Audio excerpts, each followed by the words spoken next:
एक दिन की ब्रेक के बाद आपसे मुलाकात हो रही है, लिहाजा बहुत कुछ है आज की इस वीडियो में डिस्कस करने के लिए। हम आज की इस वीडियो में क्या क्या डिस्कस करेंगे। पहले नंबर पे T20 वर्ल्ड कप जीतने के बाद सूर्या कुमार यादव, गौतम गंभीर और आईसीसी चेयरमैन जे शाह हनुमान मंदिर विजिट करते हैं। ये डिस्कस करना क्यों इंपॉर्टेंट है? क्योंकि आईसीसी का चेयरमैन ये भूला हुआ है कि वो आईसीसी का चेयरमैन है, वो इंडियन टीम का फैन बॉय बन के चल रहा है और बाकी क्रिकेट इस टाइम बर्बाद हो रही है। वहां साउथ अफ्रीका और वेस्ट इंडीज वाले रो रहे थे कि हमें घर वापस भेज दें, लेकिन जेशा जो कि इंडियन क्रिकेट टीम के फैन बॉय हैं, उनको अपने पर्सनल बीजेपी के एजेंडे से फुर्सत ही नहीं है, जो इन्होंने सारे इंडिया को हिंदुत्वा बनाने के पीछे लगाया हुआ है, जो हिंदुत्वा की आइडियोलॉजी है। इस पे भी बात करेंगे।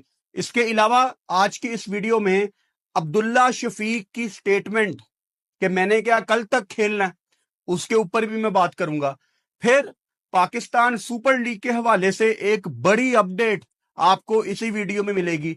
और फिर आखिर में जिस चीज का आपको इंतजार है, पाकिस्तान बांग्लादेश के पहले मैच का प्रीव्यू भी डिस्कस किया जाएगा। मैंने कहा शुरू में ही आपको बता दूं ना, ताकि आज आपको क्या क्या इस वीडियो में मिलने वाला है। सबसे पहले मैं क्रिस्टल क्लियर होके आपको बता देता हूं कि इंडियन टीम इस टाइम दुनिया की बेस्ट टीम है। वो अपने स्किल के ऊपर T20 वर्ल्ड कप जीते हैं, उनके क्रिकेटिंग स्किल के ऊपर, उनकी काबिलियत के ऊपर, उनकी हार्डवर्क के ऊपर, जितने नेक्स्ट लेवल पे वो लोग जा चुके हैं क्रिकेट में, मुझे उस पर कोई डाउट नहीं है। किसी भी टीम का उनसे कोई मुकाबला ही नहीं है, वो बहुत आगे जा चुके हैं। ये शुरू में दोबारा मेंशन करना बहुत लाजमी है, ताकि बाद में मुझे कोई ये आके ना कहे कि आप इंडियन क्रिकेट टीम की जीत से जेलस होते हैं। नहीं भाई साहब, मैं जेलस नहीं होता, लेकिन आपको लगेगा ऐसा। अभी 2 मिनट के बाद मैं जेलस होता हूं, लेकिन ऐसा है नहीं है, इसीलिए मैंने शुरू में क्लियर कर दिया है। Indian team T20 world cup जीतती है अहमदाबाद में, और जैसे ही प्रेजेंटेशन सेरेमनी खत्म होती है, मैच के बाद इंडिया के कप्तान सूर्या कुमार यादव जो कि एक हिंदू हैं, गौतम गंभीर जो कि एक हिंदू हैं, जे शाह जो कि हिंदू हैं, ये हनुमान मंदिर में जाते हैं T20 वर्ल्ड कप की ट्रॉफी लेके। अब वो आपके पर्सनल बिलीव हैं, अगर सूर्या कुमार यादव ने जाना है, अगर गौतम गंभीर ने जाना है, उनकी पर्सनल लाइफ है, उनके पर्सनल बिलीव है। वो ट्रॉफी जीते हैं, उनकी ट्रॉफी है, वो जहां मर्जी जाएं, हमारा उससे कोई ताल्लुक नहीं है। लेकिन अगर हमारा किसी चीज के साथ ताल्लुक है ना, तो वो हमारे चेयरमैन के साथ है। अब बदकिस्मती है हमारी कि इंटरनेशनल क्रिकेट काउंसिल का चेयरमैन इस टाइम बीजेपी का एक फैन बॉय है। जेशा की मैं बात कर रहा हूं, जो सिर्फ पॉलिटिक्स को क्रिकेट के अंदर लेके आए हैं अमित शाह के कहने की बदौलत। और अमित शाह किसके कहने पे चलते हैं? नरेंद्र मोदी के कहने पे। जब से नरेंद्र मोदी ने कंट्रोल संभाला है इंडिया का, हिंदुस्तान को हिंदुत्वा के ऊपर चलाने की कोशिश की जा रही है। प्रायोरिटी यहां पे दी जा रही है सिर्फ हिंदुओं को। अब ट्विटर पे इंडियंस ने ही क्रिटिसाइज किया कि जेशा का क्या काम है यार, ये तो आईसीसी का चेयरमैन है। अच्छा, एक बड़ा इंटरेस्टिंग किसी ने ट्वीट किया हुआ था कि man of the match Jasprit Bumrah एक सिख था, player of the tournament Sanju Samson एक क्रिश्चियन था। तो वो तो नहीं ट्रॉफी लेके गए चर्च में या गुरुद्वारे, आप क्यों ट्रॉफी लेके गए हैं? अब ये टॉपिक इतना सेंसिटिव है, मैं आपको रेफरेंस दे देता हूं। आईपीएल के दौरान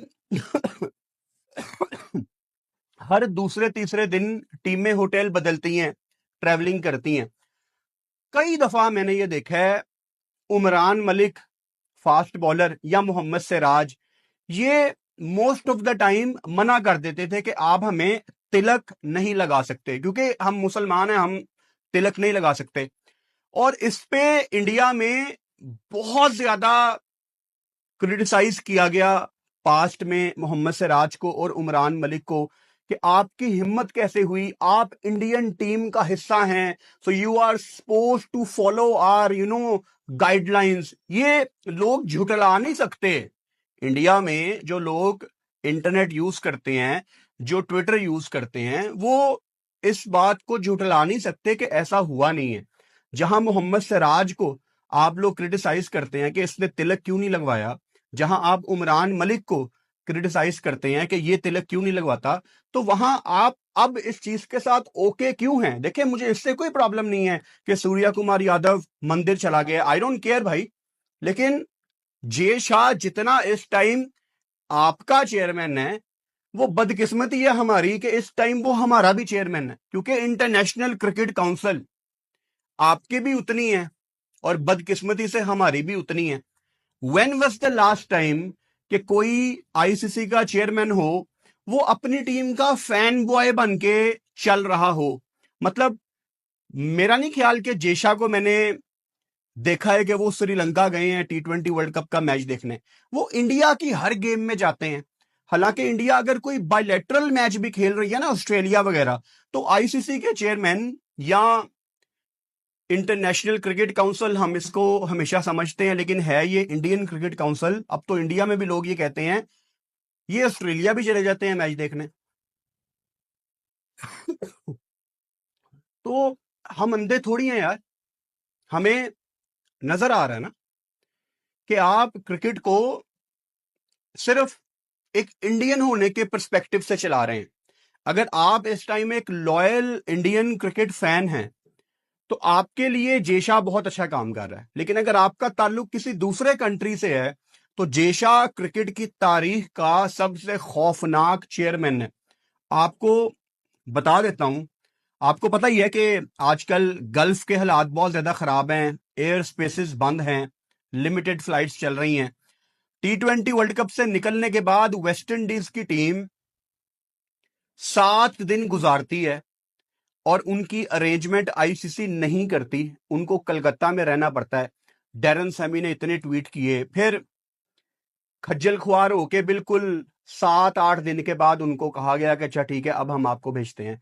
साउथ अफ्रीका की टीम भी बाहर हो गई, उनको भी वेट करवाया, उनको भी नहीं भेजा। चार्टर्ड फ्लाइट से इन्होंने जाना था। लेकिन इंग्लैंड जैसे ही बाहर होती है, इंग्लैंड को 10 घंटे के अंदर फ्लाइट अरेंज करके फ्लाई आउट करवा दिया जाता है, इंग्लैंड वापस चली जाती है। अब अमीर तरीन क्रिकेट बोर्ड या कंट्रोल वाले क्रिकेट बोर्ड्स कौन कौन से हैं? इंडिया है, ऑस्ट्रेलिया है और इंग्लैंड है। ऑस्ट्रेलिया तो चलो बाहर हो गई थी ना श्रीलंका से, उसको हम साइड पे कर देते हैं। यानी जिसके पास पैसा है या जो आपके अमीर दोस्त हैं, उनको आप अकोमोडेट कर रहे हो। अच्छा, यहाँ पे कुछ हमारे समझदार लोग जो समझदार बनने की कोशिश करेंगे इंडिया से, वो आके कहेंगे कि नहीं, ये एयर स्पेस का मसला था, इसलिए वेस्ट इंडीज और साउथ अफ्रीका को पहले नहीं फ्लाई कराया गया। नहीं भाई साहब, अगर इंग्लैंड की टीम कलकत्ता से, इंडिया में कहीं से भी अगर इंग्लैंड की टीम इंडिया से इंग्लैंड फ्लाई आउट करके चली गई है, तो वेस्ट इंडीज की टीम भी फ्लाई आउट करके इंग्लैंड जा सकती थी, क्योंकि लंदन से Port of Spain, Trinidad, West Indies की डायरेक्ट फ्लाइट्स चलती हैं। 8.5 घंटे की डायरेक्ट फ्लाइट है। हफ्ते में 2 दिन ब्रिटिश एयरवेज की फ्लाइट्स चलती हैं। लंदन से, मैनचेस्टर से, बर्मिंघम से साउथ अफ्रीका के लिए डायरेक्ट फ्लाइट्स चलती हैं। यानी अगर आईसीसी इनको अकोमोडेट करना चाहता तो कर सकता था, लेकिन टाइम ही नहीं है ना चेयरमैन के पास। वो तो प्लानिंग कर रहे हैं कि किस तरह लास्ट मोमेंट पे ब्लैक सॉइल की अहमदाबाद की पिच को चेंज करके मिक्स सॉइल की पिच बनाई जाए ताकि हमारी टीम को फायदा पहुंचे। I am all for home advantage. मैं आपसे किसी किस्म का कोई क्रेडिट नहीं ले रहा, आप अपने स्किल पे जीते हो, लेकिन आपका चेयरमैन इतना गंदा है, इंडिया को कह रहा हूं, आपका चेयरमैन इतना गंदा है, आपका जेशा इतना गंदा है कि वो आपकी अच्छी चीजों को भी ना गंदा करके प्रेजेंट करता है दुनिया के सामने। खांसी मुझे आती रहेगी, आई एम सॉरी, रिकवरी मेरी नहीं हुई, बट आज आपसे बात करना बहुत इंपॉर्टेंट थी। क्या कसूर था वेस्ट इंडीज का, क्या कसूर था साउथ अफ्रीका का? मुझे याद करवाओ, आपको क्या कभी कोई ऐसा आईसीसी का चेयरमैन नजर आता है जो अपनी टीम का फैन बॉय बन के साथ साथ घूमता हो? सोचो यार इसके बारे में। इस टाइम ये कहना कि जेशा गलत कर रहा है ज्यादा मुश्किल नहीं है। और इंडिया में कोई भी आपको जर्नलिस्ट, कोई भी न्यूज चैनल कभी भी ये चीजें नहीं बताएगा। और हमारे चैनल तो बैन है, क्योंकि हमें कहा जाता है कि आप मिस इन्फॉर्मेशन फैलाते हैं इंडिया में। अगर इतनी ही हिम्मत है तो ध्रुव राठी के चैनल बैन करो ना। उसने अपनी आखिरी वीडियो में भी मोदी को दोबारा दुनिया के सामने क्रिटिसाइज किया है, वो शिप वाली जो वीडियो थी। करो, उसका चैनल बैन कर सकते हो? नहीं कर सकते।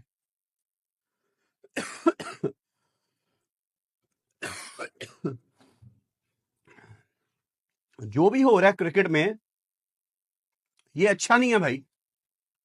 सबको नजर आ रहा है किस तरह एक इंडियन चेयरमैन जो कि आईसीसी का चेयरमैन बन गया है, वो सिर्फ अपनी टीम के पीछे घूम रहा है और बाकी उसको दुनिया में किसी चीज की कोई परवाह नहीं है। नंबर वन, अनप्रोफेशनलिज्म है ना हमारे खित्ते में। और जहां पे अनप्रोफेशनलिज्म की मैं बात कर रहा हूं इंडिया में, वहां पाकिस्तान में भी ऐसे बहुत ज्यादा लोग मौजूद हैं जो अनप्रोफेशनलिज्म का रोज आपको चीख चीख के ढिंढोरा पीटते हैं कि हमारा प्रोफेशनलिज्म से कोई ताल्लुक नहीं है। और इनमें अनफॉर्चुनेटली हमारे क्रिकेटर्स हमेशा आगे होते हैं। अब्दुल्ला शफीक पाकिस्तान के टैलेंटेड बैटर हैं, लेकिन इतने साल की क्रिकेट खेलने के बावजूद अभी तक वो अपनी जगह किसी भी फॉर्मेट में नहीं बना सके। मेरी ख्वाहिश थी बहुत ज्यादा, अनफॉर्चुनेटली मुझे वर्ड यूज करना पड़ रहा है, मेरी ख्वाहिश थी बहुत ज्यादा कि मैं अब्दुल्ला शफीक को तीनों फॉर्मेट्स में पाकिस्तान की टीम में देखूं। लेकिन जब मैं इनके मुंह से ऐसी स्टेटमेंट सुनता हूं ना, तो मैं कहता हूं यार ये लोग कब सीखेंगे। यानी मुझे पता है कि आप लोग ज्यादा पढ़े लिखे नहीं होते पाकिस्तान के क्रिकेटर्स, लेकिन वसीम भाई, शुएब अख्तर, इंजी, ये भी कोई बहुत ज्यादा पढ़े लिखे नहीं थे, लेकिन इनको पता था कि कब क्या कैसे बोलना है। मैच के दौरान आपको पता ही है आजकल नेशनल टी20 हो रहा है, अब्दुल्ला शफीक से क्वेश्चन होता है कि आपको नहीं लगता कि आपको विकेट पे रुकना चाहिए था। कामरान गुलाम की बात की गई, अब्दुल्ला शफीक की बात की गई, तो अब्दुल्ला शफीक ने पता नहीं किस चीज की खाड़ निकाली। उन्होंने जवाब में कहा कि मैंने क्या कल तक खेलना था जो मैं रुकता। गेम की एक डिमांड होती है। अब्दुल्ला ये क्या तरीकाकार है बात करने का? आप यहां पे कोई गली मोहल्ले का टूर्नामेंट खेल रहे हो। और अब्दुल्ला शफीक, मैं सीधे सीधे लफ्जों में बताऊं, आपने क्रिकेट में कुछ उखाड़ा नहीं है आज तक। एटीट्यूड आप लोगों का विव रिचर्ड्स वाला है। परफॉर्मेंस आप लोगों की अल्लाह माफी दे, किसी फॉर्मेट में आप लोग किसी काबिल नहीं हो आजकल। एज पाकिस्तान क्रिकेट टीम आप सबको अपने अपने गिरेबानों में झांकना है। ये किस चीज का एटीट्यूड है भाई? या तो आप लोगों ने कोई पाकिस्तान को ट्रॉफी जितवा दी हो तो हम लोग कह सकें कि यार मुंडा फड़िया नहीं जा रहे आजकल, लेकिन आप लोगों ने तो वो भी नहीं किया। विद ऑल ड्यू रिस्पेक्ट, जरा हम लोग अपनी अपनी औकात को देख लेते हैं क्रिकेट में कि हमने क्या उखाड़ा है, हमने क्या अचीव किया है। पाकिस्तान टीम से आप लोग ड्रॉप हैं। आपकी टेक्निक के ऊपर फॉर्मर क्रिकेटर्स पूरी पूरी किताब लिख सकते हैं, इतनी गंदी टेक्निकें आप लोगों की हो चुकी हैं। और अपने कम्युनिकेशन स्किल देख लो यार। आप लोगों को कब समझ आएगी कि सर नीचे करके मेहनत करना ही वे आउट है मुश्किल से निकलने का। और अब्दुल्ला शफीक पाकिस्तान सुपर लीग खेलता है। अब्दुल्ला शफीक ने पाकिस्तान से टेस्ट क्रिकेट खेली हुई है। अब्दुल्ला शफीक ने पाकिस्तान से वनडे खेली हुई है। यार ये पाकिस्तान के प्लेयर हैं। अब्दुल्ला, बदकिस्मती है हमारी कि आप लोग रोल मॉडल हो बच्चों के। एक नया बच्चा टीवी पे आएगा, वो किसको फॉलो करेगा? आपको। उससे कल को जैनब अब्बास या कोई होस्ट टूर्नामेंट के दौरान क्वेश्चन करती हैं कि डोंट यू थिंक आपको विकेट पे थोड़ी देर स्टे करना चाहिए था? This is a technical question. भाई जवाब दो। अब इसका बेहतर जवाब क्या हो सकता था कि नहीं उस टाइम मुझे लगा कि एक्सेलरेट करना बेहतर है, या मैं रिक्वायर्ड रन रेट को देख रहा था। कुछ भी जो क्रिकेटिंग आंसर था वो देते ना भाई। ये क्या कि मैंने क्या कल तक खेलना था? ओ भाई तू सियालकोट तो है, लेकिन सियालकोटी अपना एक्सेंट अपने अंदर रखा कर। ये जो आप लोग जल्दी जल्दी पाकिस्तान टीम में आ जाते हो ना, थोड़े थोड़े पढ़े लिखे बेचारे, ये छुपाया करो अपनी खामियां। करोड़ों रुपया कमा चुके हो आप लोग, थोड़ा जा अपनी कम्युनिकेशन स्किल उते कम कर लो यार। दुनिया देखती है ये मैचेस। आपके क्लिप सारी दुनिया में जाते हैं वायरल। ये कोई सियालकोट में टूर्नामेंट नहीं हो रहा अब्दुल्ला शफीक साहब कि आपकी आवाज कहीं पे जाएगी नहीं। मैं क्रिकेट बोर्ड में होता, सबसे पहले तो मैं नोटिस भेजता अब्दुल्ला शफीक को कि पीसीबी का टूर्नामेंट है, आप कैसी बात कर रहे हैं। पता नहीं यार हमारे क्रिकेटर्स को कब आएगा प्रोफेशनल बनना। और ये सिर्फ अब्दुल्ला तक बात महदूद नहीं है, आप ऊपर चले जाएं। आप पाकिस्तान का कप्तान कोई भी कप्तान हो पाकिस्तान का, किसी एक की तो हम बात ही नहीं कर रहे, कोई पाकिस्तान का कप्तान होगा, कोई हमारा फॉर्मर क्रिकेटर पाकिस्तान का कोच बन जाएगा, वो सारे ही ऐसी बात करते हैं, सारे ही ऐसी बात करते हैं। कब आएगा यार हमें बात करना, कब आएगा हमें मीडिया को अच्छे तरीके से टैकल करना। वो बॉब वुलमर के जमाने में पाकिस्तान टीम को ट्रेनिंग दी जाती थी कि आपने मीडिया के क्वेश्चंस को किस तरह टैकल करना है। लेकिन अब जब ज्यादा जरूरत है तब भाई इनके पास पास से भी नहीं ये चीजें गुजरी। तो अब्दुल्ला शफीक या बाकी जितने भी क्रिकेटर्स हैं, इतना लाइट ना लिया करो भाई। बदकिस्मती है हमारी कि आप लोग बच्चों के रोल मॉडल हो। हालांकि काबिल नहीं हो आप लोग, लेकिन अब आप हो तो हम उसमें कुछ कर नहीं सकते। पाकिस्तान सुपर लीग आ रही है आगे, कोई वहां पे करो टॉप, फिर जाके ऐसी स्टेटमेंट दो, हम भी फिर कहें कि यार अच्छा चलो ठीक है बच्चे ने टॉप किया हुआ है। लेकिन आज की असलियत यह है कि आपको पाकिस्तान टीम से ठुड्डा मार के बाहर निकाला हुआ है। और मैं चाहता हूं कि आप मेरी इस बात का माइंड करें। और आप नहीं, पाकिस्तान के जितने भी क्रिकेटर्स हैं वो कुछ तो कल बांग्लादेश के खिलाफ सीरीज खेलना शुरू करेंगे ना, कल पहला वनडे है। आप सारे लोग हमारी बातों का गुस्सा कर लें, आप सारे लोग हमारी बातों का माइंड कर लें, ताकि आप, आपके जो आसमानों पे इस टाइम पर आपके लगे हुए हैं ना, आपके जो कॉन्फिडेंस, फेक कॉन्फिडेंस अभी तो आसमानों पे जो गए हुए हैं वो नीचे आ जाए। थोड़ा थल्ले आ जाओ पुत्र, थल्ले आ जाओ थोड़ा। कुछ नहीं उखाड़िया तुसी लोगों ने हले, किसी फॉर्मेट दी तुसी कोई चंगी टीम नहीं है। सब तो पहला तुसी बाहर निकले होंगे हो ते गल्लां देख लो अपनी। पाकिस्तान सुपर लीग पे आ जाते हैं। अच्छी खबरें नहीं है पाकिस्तान सुपर लीग से रिलेटेड। आपको पता ही है एयर स्पेस के इश्यूज, सिर्फ पाकिस्तान सुपर लीग इस पे इंतजार कर रही है कि हालात नॉर्मल हों। ऐसा अभी ऑफिशियली तय नहीं किया गया, लेकिन पाकिस्तान सुपर लीग की मैनेजमेंट में ये डिस्कशन शुरू हो गई हैं कि प्लान बी क्या है। प्लान बी से मतलब है कि पाकिस्तान सुपर लीग शायद आपको थोड़ी सी आगे होती नजर आए, क्योंकि भाई साहब आपने प्लेयर्स को कैसे यहां पे पहुंचाना है। आप क्या दुनिया के तमाम प्लेयर्स के लिए चार्टर्ड फ्लाइट्स अरेंज करेंगे, प्राइवेट जेट्स? ऐसा नहीं हो सकता। ऑस्ट्रेलिया से क्रिकेटर्स ने आना है, और ऑस्ट्रेलिया के जितने भी क्रिकेटर्स हैं वो तकरीबन सारे ही एमिरेट्स से आते हैं। लिमिटेड फ्लाइट्स चल रही हैं, लिमिटेड सीट्स हैं। ब्रॉडकास्टर्स ने आना है, कोई 100-150 बंदा है जिसने दुनिया भर से आना है। इस टाइम पाकिस्तान सुपर लीग आज की सिचुएशन के मुताबिक, आज 10 मार्च है, मुझे आज की सिचुएशन के मुताबिक पाकिस्तान सुपर लीग टाइम पे शुरू होती हुई नहीं नजर आ रही। अच्छा, जो पाकिस्तान सुपर लीग की मैनेजमेंट ने जो डेट दी हुई है तमाम लोगों को पहुंचने की कि आपने होटल में चेक इन करना है, वो 22 मार्च है। मुश्किल लग रहा है। तो अगर आपको हफ्ते 10 दिन तक कोई ऐसी खबर मिले कि पाकिस्तान सुपर लीग थोड़ी सी डिले हो रही है, तो आपने सरप्राइज नहीं होना। ऑन द अदर साइड आपने खबर पढ़ी होगी, बल्कि अब तो एंजॉय भी कर लिया होगा बच्चों ने, क्योंकि स्कूल्स पंजाब में 31 मार्च तक बंद कर दिए गए हैं। मेरे ख्याल से बलूचिस्तान ने भी बंद कर दी है, सिंध का आई एम नॉट श्योर, और शायद खैबर पख्तूनख्वा में भी शायद बात की जा रही है कि 31 मार्च तक बंद हो जाएंगे। लेकिन कल रात तक मेरा ख्याल है उन्होंने सिर्फ जुमा, हफ्ता इतवार तो खैर वैसे ही बंद होता है, शायद अभी तक सिर्फ जुमा ऑफ किया था। तो पता नहीं, शायद कुछ ऐसी बातें हैं जो हमें नहीं पता आम बंदे को, क्योंकि फिर पेट्रोल की शॉर्टेज भी गवर्नमेंट हमें कह रही है कि है अच्छी खासी। वो अलहदा बात है कि आलमी मंडी में पेट्रोल सस्ता हुआ है, लेकिन पाकिस्तान में बहुत ही महंगा हो गया है।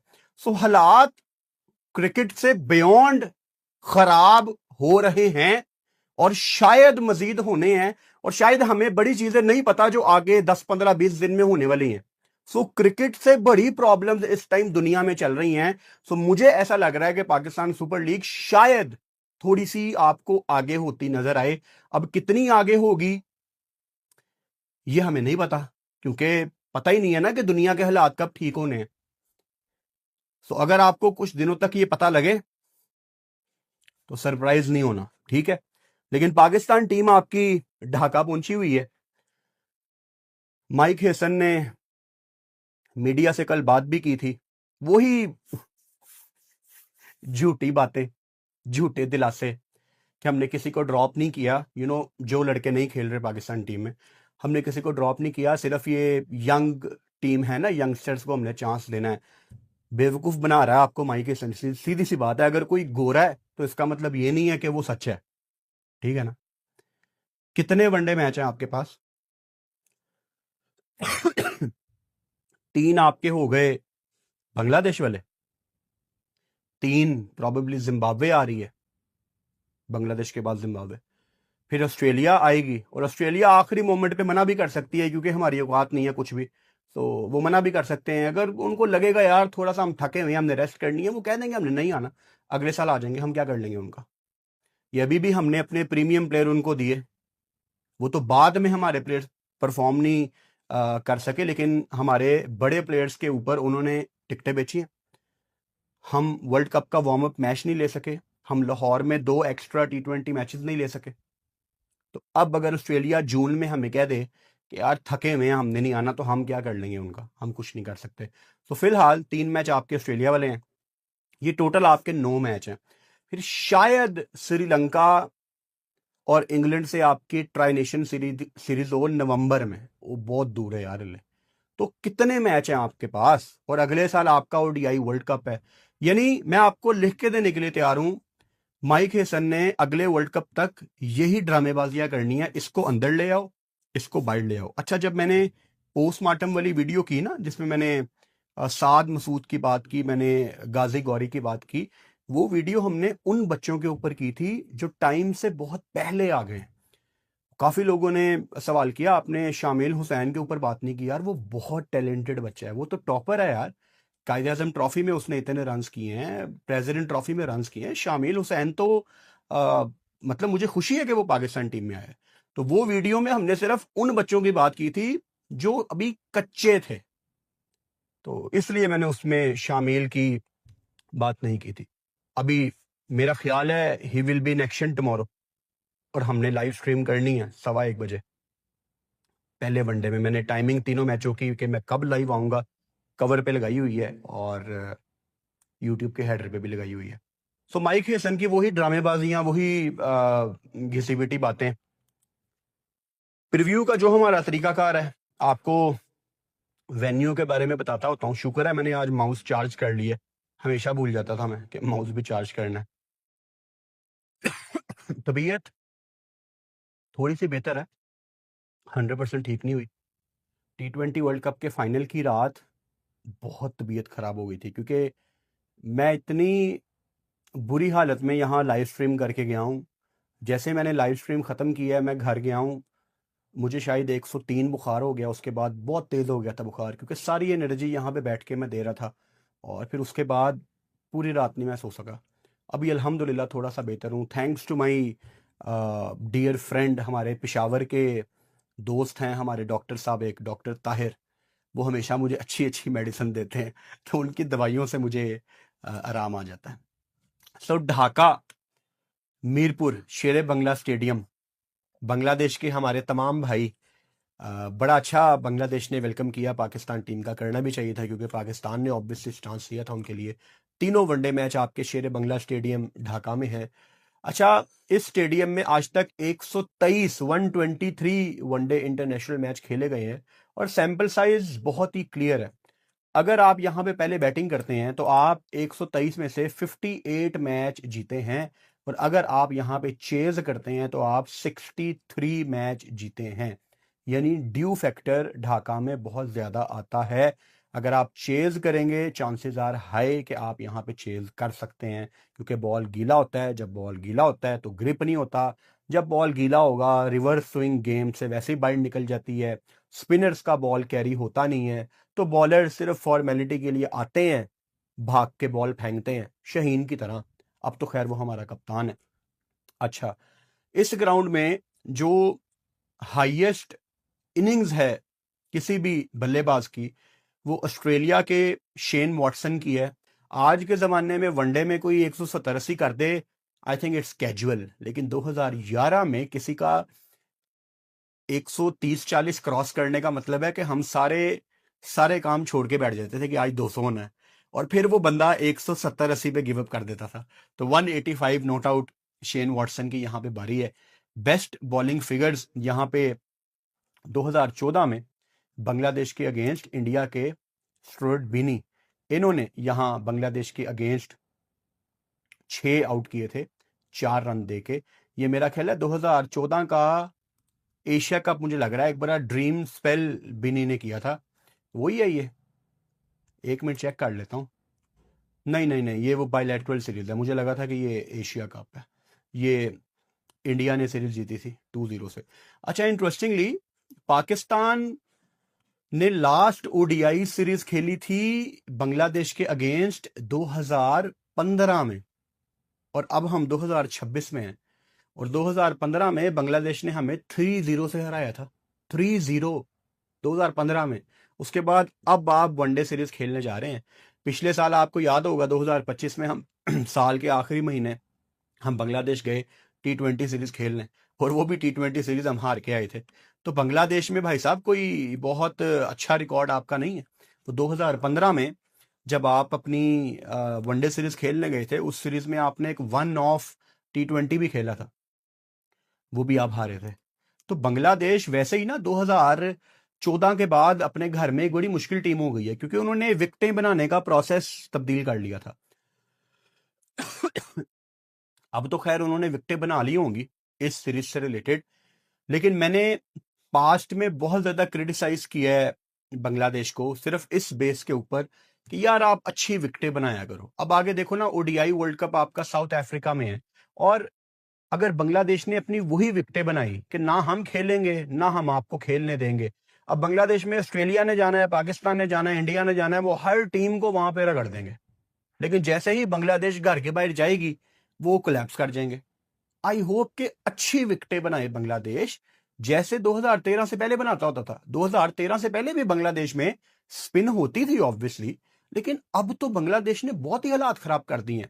रेफरेंस देता हूं आपको, ढाका शेरे बंगला स्टेडियम में जो एवरेज स्कोर है पहले बैटिंग करते हुए वो सिर्फ 226 है, लेकिन अगर यहां पे एक आधे बल्लेबाज की बारी लगे तो यहां पे 300 होता है भाई।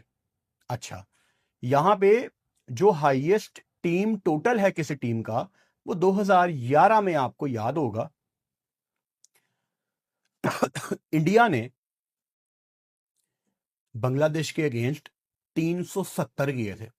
अच्छा, मैं जरा थोड़ा सा रिफ्रेश करना चाह रहा हूं, इस मैच में किसने मारा था? सहवाग ही होगा। हाँ, देखा ना, सहवाग ही था। ये ओडीआई वर्ल्ड कप है। सो 175 किया था सहवाग ने, और नीचे से विराट कोहली ने 83 बॉलों पे 100 किया था। सो ऑब्वियसली अगर 2011 में आप चले जाएंगे और किसी टीम ने कुछ बहुत ही तगड़ा टोटल लगाया होगा, स्पेशली अगर आप इंडिया की बात करें, तो सहवाग उसमें लाजमी होगा। उसके बाद भाई साहब यहाँ पे जो एवरेज रन्स पर ओवर हैं वो तकरीबन 4.8 हैं। अब दो रिकॉर्ड दोबारा मैं आपको रिवाइज करवाता हूँ। Average score batting first 226, average runs पर ओवर 4.8, यानी ओवरऑल अगर ग्राउंड के नंबर्स आपको ये कह रहे हैं कि एवरेज टोटल 226 है, तो आप ये मान के चल लें कि 250, 260, 270 यहाँ पे बड़े कंपेटिटिव टोटल होते हैं।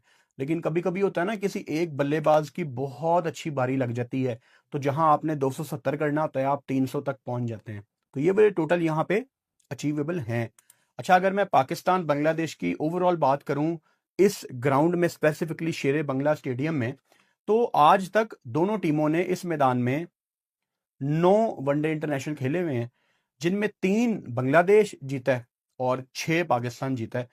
जो आखिरी 3 मैच यहाँ पे हुए हुए हैं वो पाकिस्तान टूर ऑफ बांग्लादेश था 2015, और बांग्लादेश ने पाकिस्तान को व्हाइट वॉश किया था। वही 3 मैच बांग्लादेश हमसे इस स्टेडियम में जीता है। सो मैं आपको मेरा ख्याल है पोस्टमार्टम वाली वीडियो में भी बताया था, मुझे इस सीरीज में बांग्लादेश फेवरेट लग रहा है। सिर्फ स्क्वाड्स जब मैं देखता हूँ, बांग्लादेश का काफ़ी बैलेंस एक्सपीरियंस स्क्वाड है और आपके स्क्वाड में बहुत ज़्यादा मसले मसाइल हैं। स्क्वाड के ऊपर मैंने पोस्टमार्टम वाली वीडियो में बात की है, मैं वो सेम बातें रिपीट करके आपका टाइम वेस्ट नहीं करूंगा। स्क्वाड के ऊपर मेरी क्या ओपिनियन है, जब पाकिस्तान ने स्क्वाड अनाउंस किया था वो वीडियो भी चैनल पे मौजूद है, देख सकते हो, और पोस्टमार्टम वाली वीडियो भी देख सकते हो। अच्छा, तीनों मैचों में हमारी जो लाइव आने की टाइमिंग है आपको पता है मैं 1 घंटे पहले लाइव आता हूँ, लेकिन क्योंकि ये वनडे मैच है, ऑब्वियसली एक्सपेक्टेड है कि 8 घंटे की स्ट्रीम हो सकती है, तो जो 1 घंटा पहले मैं आता हूँ उसको मैंने काट दिया है। यानी मैं 12:15 नहीं आऊँगा, मैं 1:15 आऊँगा पहले वनडे मैच के लिए लाइव, ताकि अभी T20 वर्ल्ड कप ख़त्म हुआ है ना, तो मैं थोड़ा बॉडी को रिलैक्स रखना चाहता हूँ, अभी भी मैंने रिकवर नहीं किया। दूसरा वनडे मैच जुमे को है और है 1:15 लेकिन ऑब्वियसली उसमें हम 1:15 लाइव नहीं आ सकते, जुमे का टाइम है। तो दूसरे वनडे मैच में मैं 2:30 लाइव आऊँगा जुमे के बाद, और तीसरा वनडे मैच संडे को है, उसमें आराम से मैं 1:15 ही लाइव आऊँगा। आप लोगों से एक दिन की ब्रेक के बाद बात हो रही थी, इसीलिए मैंने सारी बातें एक ही वीडियो में की हैं, क्योंकि इंतज़ार भी था आप लोगों का। T20 world cup was a success for our YouTube channel. मैंने ग्राफिक भी लगाया था, माशाल्लाह 2.3 करोड़ व्यूज आए हैं हमारे यूट्यूब चैनल पे, और ये आप लोगों की मोहब्बत है, आप लोगों का प्यार है कि आपने T20 वर्ल्ड कप के दौरान इतना प्यार दिया। तो जितना मैं आपका शुक्रिया अदा करूं कम है। मेरी कोशिश यही होगी कि गोइंग फॉरवर्ड मैं अपने काम को बेहतर करूं, क्वालिटी को बेहतर करूं, ताकि आप भी साथ साथ इंजॉय करें। सो पाकिस्तान बांग्लादेश दोनों टीमों को मेरी तरफ से ऑल द बेस्ट। कल दोपहर को 1:15 पाकिस्तान बांग्लादेश के मैच के दौरान लाइव स्ट्रीम में आपसे मुलाकात होती है। Good night.